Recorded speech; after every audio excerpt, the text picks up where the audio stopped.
था। उसके 4 बेटियां थी। राजा ने सोचा कि इन चारों में से जो सबसे बुद्धिमती होगी उसे ही अपना राजपाट सौंपेगा। राजपाट मतलब राज्य का शासन। इसका फैसला कैसे हो, वो सोचने लगा। अंत में उसे एक उपाय सूझ गया। उसने एक दिन चारों बेटियों को अपने पास बुलाया, सभी को गेहूं के 100-100 दाने दिए और कहा, इसे तुम अपने पास रखो। 5 साल बाद मैं जब इन्हें मांगूंगा तब तुम सब मुझे वापस कर देना। गेहूं के दाने लेकर चारों बहनें अपने अपने कमरे में लौट आई। बड़ी बहन ने उन दानों को खिड़की के बाहर फेंक दिया। उसने सोचा, आज से 5 साल बाद पिताजी को गेहूं के इन दानों की याद रहेगी क्या? और जो याद भी रहा तो क्या हुआ, भंडार से लेकर दे दूंगी। दूसरी बहन ने दोनों को चांदी की एक डिब्बी में डालकर उसे मखमल के थैले में बंद करके सुरक्षा से अपनी संदूकची में डाल दिया। संदूकची मतलब छोटा संदूक। सोचा, 5 साल बाद जब पिताजी ये दाने मांगेंगे तब उन्हें वापस कर दूंगी। तीसरी बहन बस सोचती रही कि इसका क्या करूं। चौथी और छोटी बहन तनिक बच्ची थी। तनिक मतलब थोड़ा। शरारतें करना उसे बहुत पसंद था। उसे गेहूं के भुने दाने भी बहुत पसंद थे। उसने दानों को भुनवा कर खा डाला और खेल में मग्न हो गई। तीसरी राजकुमारी को इस बात का यकीन था कि पिताजी ने उन्हें यूं ही ये दाने नहीं दिए होंगे। जरूर इसके पीछे कोई मकसद होगा। मकसद मतलब उद्देश्य।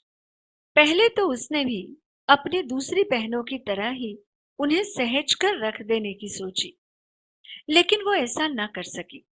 2-3 दिनों तक वो सोचती रही। फिर उसने अपने कमरे की खिड़की के पीछे वाली जमीन में वे दाने बो दिए। समय पर अंकुर फूटे, पौधे तैयार हुए, दाने निकले। राजकुमारी ने तैयार फसल में से दाने निकाले और फिर से बो दिए। इस तरह 5 वर्षों में उसके पास ढेर सारा गेहूं तैयार हो गया। 5 साल बाद राजा ने फिर चारों बहनों को बुलाया और कहा, आज से 5 साल पहले मैंने तुम चारों को गेहूं के 100-100 दाने दिए थे और कहा था कि 5 साल बाद मुझे वापस करना। कहाँ है वे दाने? बड़ी राजकुमारी भंडार घर जाकर गेहूं के दाने ले आई और राजा को दे दिए। राजा ने पूछा, क्या ये वही दाने हैं जो मैंने तुम्हें दिए थे? पहले तो राजकुमारी ने हाँ कह दिया, मगर राजा ने फिर कड़क कर पूछा। तब उसने सच्ची बात बता दी। कड़क कर मतलब जोर से। राजा ने दूसरी राजकुमारी से पूछा, तुम्हारे दाने कहाँ हैं? दूसरी राजकुमारी अपनी संदूकची में से मखमल के खोल वाली डिब्बी उठा लाई, जिसमें उसने गेहूं के दाने सहेज कर रखे थे।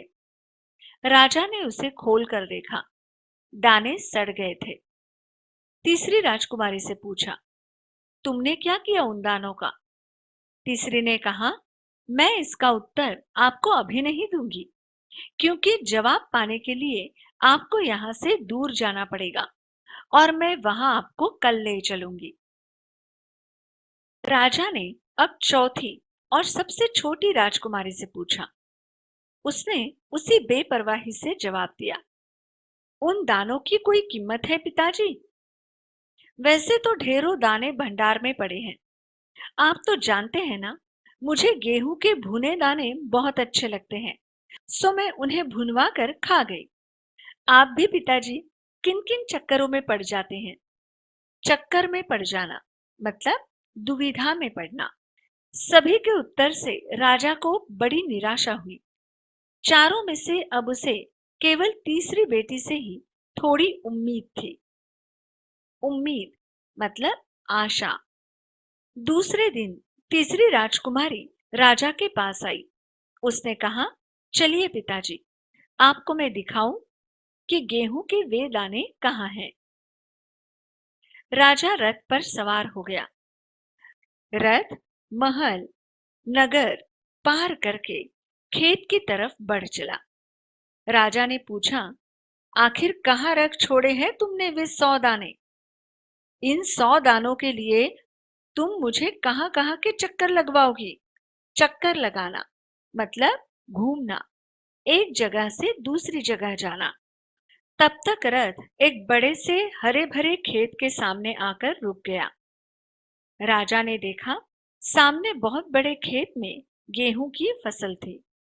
उसकी बालियां हवा में झूम रही थी, जैसे राजा को कोई खुशी भरा गीत सुना रही हो। बालियां मतलब गेहूं, ज्वार, बाजरे आदि के पौधों का अगला भाग, जिस पर दाने होते हैं। राजा ने हैरानी से राजकुमारी की ओर देखा। राजकुमारी ने कहा, पिताजी, ये हैं वे 100 दाने जो आज लाखों लाख दानों के रूप में आपके सामने हैं। मैंने उन 100 दानों को बोकर इतनी अधिक फसल तैयार की है। राजा ने उसे गले लगा लिया और कहा, अब मैं निश्चिंत हो गया। तुम ही मेरे राज्य की सच्ची उत्तराधिकारी हो।